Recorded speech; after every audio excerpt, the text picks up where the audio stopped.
नमस्कार साथियों मैं टीचर शैलेश आज आपको एक कहानी सुनाने जा रहा हूँ।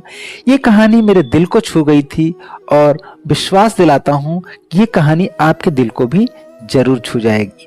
ये कहानी शुरू होती है घर से, जहाँ पति पत्नी के बीच थोड़ा सा विवाद हो जाता है और पति घर छोड़ के बाहर निकल जाता है।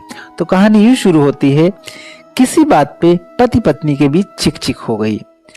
वह बड़बड़ाते हुए घर से बाहर निकला। सोचा कभी इस औरत से बात नहीं करूंगा, पता नहीं क्या समझती है खुद को।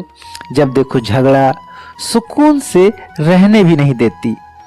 नजदीक के चाय के स्टॉल पर पहुंचकर चाय ऑर्डर की और सामने स्टूल पर बैठ गया। तभी पीछे से एक आवाज सुनाई दी, इतनी सर्दी में घर से बाहर चाय पी रहे हो? उसने पीछे मुड़कर देखा तो पीछे स्टूल पे एक बुजुर्ग बैठे थे। आप भी तो इतनी सर्दी में इस उम्र में बाहर हैं बाबा? बुजुर्ग ने मुस्कुरा कर कहा, मैं निपट अकेला, न कोई गृहस्थी न साथी, तुम तो शादीशुदा लगते हो बेटा। पत्नी घर में जीने नहीं देती बाबा, हर समय चिक चिक, बाहर न भटकूं तो क्या करूं, जिंदगी नरक बना के रख दी है। बुजुर्ग ने कहा, पत्नी जीने नहीं देती? बरखुरदार, जिंदगी ही पत्नी से होती है। 8 बरस हो गए हमारी पत्नी को गए हुए। जब जिंदा थी तो कभी कद्र नहीं की, आज कमबख्त चली गई तो भुलाई नहीं जाती। घर काटने को दौड़ता है, बच्चे अपने अपने काम में मस्त, आलीशान घर, धन दौलत सब है, पर उसके बिना कुछ मजा ही नहीं है। यूं ही कभी कहीं भटकता रहता हूँ। कुछ अच्छा नहीं लगता। उसके जाने के बाद पता चला वह धड़कन थी, मेरे जीवन की ही नहीं मेरे घर की भी। सब बेजान हो गया। लेकिन तुम तो समझदार हो जाओ बेटा, अपनी जिंदगी खुशी से जी लो, वरना बाद में पछताओगे मेरी तरह। बुजुर्ग की आंखों में दर्द और आंखों में समंदर भी।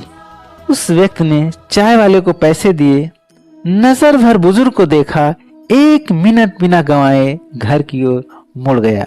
उसे दूर से ही देख लिया था, डबडबाई आंखों से निहार रही थी, चिंतित दरवाजे पर ही खड़ी थी। कहाँ चले गए थे? जैकेट भी नहीं पहना, ठंड लग जाएगी तो। तुम भी तो बिना स्वेटर के ही खड़ी हो। कुछ यूं ही दोनों ने आंखों से एक दूसरे के प्यार को पढ़ लिया था। कई बार हम लोग भी अपने जीवन में इस तरह की गलतियां कर बैठते हैं। सिर्फ पत्नी ही नहीं, माँ बाप, चाचा ताऊ बहन और अजीज दोस्तों के साथ भी ऐसा क्रोध कर देते हैं, जो सिर्फ हमको ही नहीं उनको भी कष्ट देता है। जीवन छोटा सा है, कहीं क्षमा करके तो कहीं क्षमा मांगकर हंसकर गुजार दें। उम्मीद है कहानी आपको पसंद आई हो। यदि ये कहानी आपको पसंद आई हो तो चैनल को सब्सक्राइब करके अपना प्यार और सहयोग दें। अंत में इतना ही कहूँगा, स्वस्थ रहें, मस्त रहें, व्यस्त रहें। Thank you so much.